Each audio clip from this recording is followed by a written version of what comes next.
kakausapin po natin ang isang rice farmer. Tatanungin lang po natin kung magkano naibenta ang kanilang palay ngayon. Ito po si Ate Jerly ng Barangay Digmala, Bungabo, Nueva Ecija. Ate Jerly, magkano po presyohan ng palay ngayon? Nakuha lang naman ng 11.40. 11.40. Sa tansya nyo po ba mailalabas yung puhunan nyo?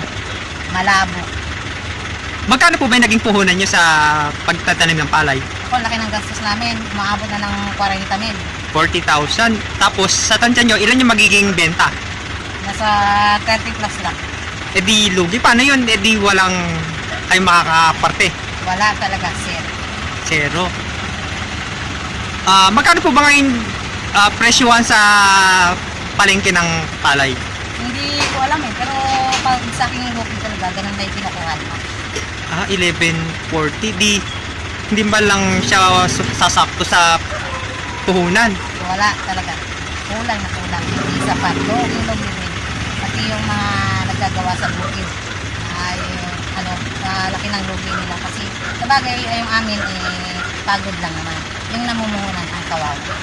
Yun nga. Bali, pero kung tutusin, medyo may babalik ng konti yung puhunan ng financier kasi merong konting benta. Kaya lang yung paano yung pagod nyo? Wala. Iway na. Kawawa ang magsasaka. Yun nga. Paano pag, halimbawa, tulad kayo, nagpaparal kayo ng college, paano nyo kukuhanin yung ganong mga financial? Hindi ko alam. Bahala na yung asawa ko. Sabi niya, wala talaga kami kita. Wala rin kami maiuwing palay.